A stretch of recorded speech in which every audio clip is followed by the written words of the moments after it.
Welcome back to State of the Nation with me, Matt Goodwin. Now, Donald Trump has been very busy tearing up the international liberal consensus, and he appears to have upset a former British politician.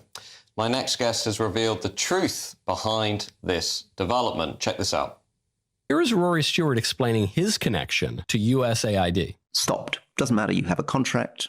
So, Turquoise Mountain, which my wife Shoshana runs, has a contract. Had another $1 million to go. Money just stops. The Turquoise Mountain Foundation exists to teach Afghani peasants about degenerate modern art. So this is in some ways often called the first piece of conceptual art.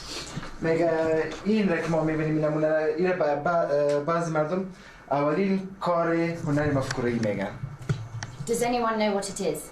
That's where your money's gone. Your money is going, or was going until Trump got hold of it, to pay off the wives of British politicians turned Yale professors to teach Afghanis who probably have more important things on their mind about how perverse Western anti-artists decided to pretend that urinals and toilets were, Caravaggio paintings in the early 20th century. What a world. I'm joined now by Michael Knowles, host of The Michael Knowles Show at the Daily Wire. Michael, I must have watched your video about 20 times today. I think you've done us some national service by taking down Rory Stewart in such beautiful fashion. There is a serious point behind this, though, isn't there, which is where on earth has this money been going? I think I might be the only person in politics or media who was not on the take from USAID. It is amazing what President Trump and Elon Musk and the Doge team have uncovered. I think probably Afghan citizens will do just fine without workshops on Marcel Duchamp. I don't think that American taxpayers want to be funding this sort of thing. What's so shocking about the USAID discoveries is not that the U.S. is wielding soft influence around the world. Of course, we do that. We're the global hegemon, perfectly rational for a nation to spread its interests around the world. The problem is what these interests are. In what way does paying off Rory Stewart's wife to give lectures on modern art to Afghan citizens, in what way does that advance the U.S. national interest or the broader Western interest? Or anyone's interests, really, other than these liberal politicians who have been on the take from USAID for many years. Totally ridiculous, and I don't think you're even seeing many people on the left side of the aisle defending these things, because 90% of the American voting public would say this is a misuse of money. Well, in case you're not aware, Rory Stewart's not having a great year, having unsuccessfully also predicted that Kamala Harris would enjoy a sweeping victory at the US presidential election and basically been wrong on everything else over the last 5 years. But let's just zoom into Trump too, if we could, because we've got your unique insight on the show. Now, we're seeing, as we're talking, our own Prime Minister Keir Starmer meeting with Zelensky over Ukraine. Obviously, Trump is taking a very clear line, essentially closing Europe out of the negotiations, and certainly not involving Keir Starmer. I mean, what's your view as to how this negotiation with Russia proceeds and what it's telling us about Trump's broader philosophy here when it comes to ending the war in Ukraine? Well, Mr. Starmer has made the claim that Vladimir Zelensky is the democratically elected leader of Ukraine. I guess that has been true. I'm not sure when we're going to get another election in Ukraine. There was supposed to be one last spring. That did not happen. You might say, okay, we can suspend elections, we can institute martial law during times of war, but for how long? What is the end of this war? President Trump has been accused of bragging or of exaggerating when he says that the war would not have begun on his watch. I think he is absolutely correct about that. There is one presidential administration in the past 20 years on whose watch Vladimir Putin has not further invaded another country. Wasn't George Bush, wasn't Barack Obama, wasn't Joe Biden. It was Donald Trump. And then Trump leaves office, Biden comes in, you get this invasion of Ukraine, and the whole war has been mishandled. So I think the question we have to ask ourselves is, what is the end here? Thus far, the grand strategy of the liberals on both sides of the Atlantic has been to keep Ukraine as a meat grinder, try to kill as many Russian soldiers as possible, and sacrifice the next generation of Ukrainians to do it. Okay, I understand the grand strategy. It's a little ghastly and gruesome, but I understand it well enough.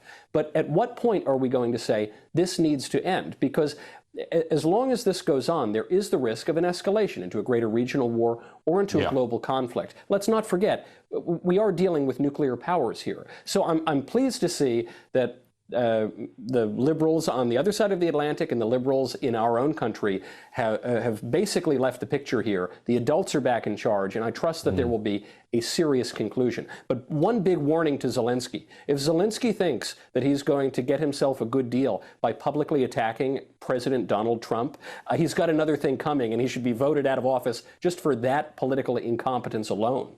Yeah, Michael, the other big intervention that we've had here in Europe was obviously J.D. Vance coming over and dropping some very big truth bombs on Europe's elite when it comes to things like free speech, mass immigration, defense spending.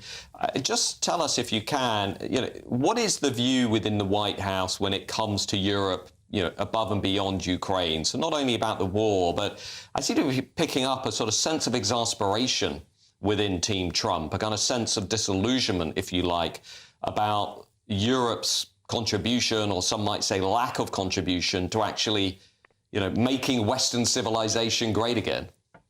Sure. Ronald Reagan flew to Germany and he gave his famous tear down this wall speech. I think what J.D. Vance gave in Munich was the tear down this firewall speech. He called out the Germans and the Europeans more broadly directly.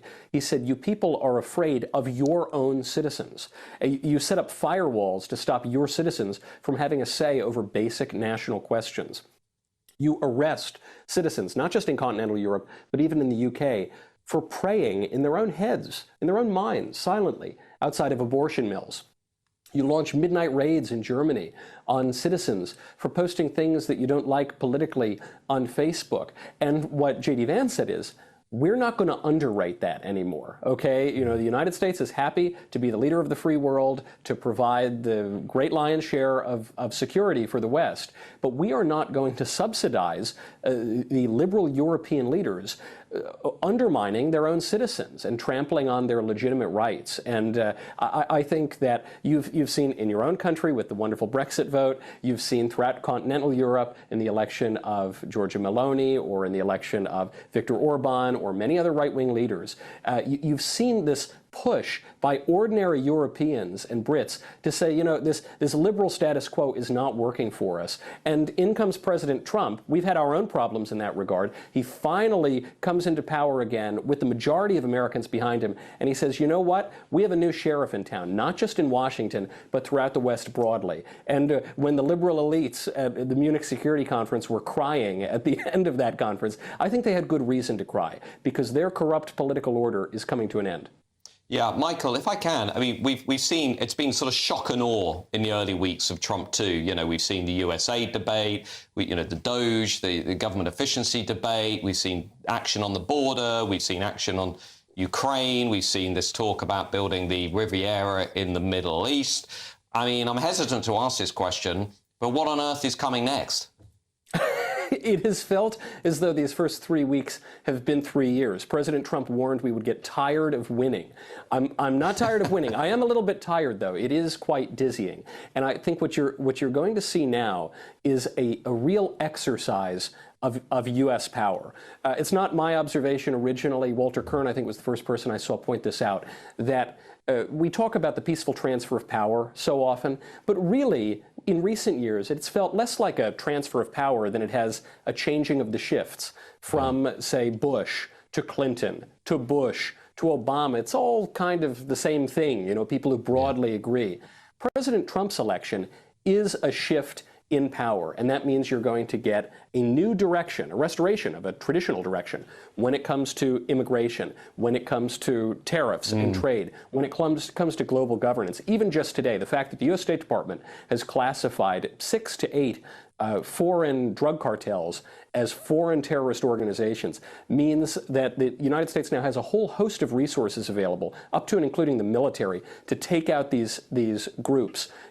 What President Trump has shown us above all is You can have good government. It's actually not even all that complicated. You just need the will to do it. And our liberal elites who've been running our respective societies for the past couple of decades now have simply not wanted to. Yeah, I mean, I was struck by conservative writer Douglas Murray's comments this week in London. He said, well, if the last few decades will go down in history as the age of deconstruction, perhaps what is starting with Trump too is the age of reconstruction.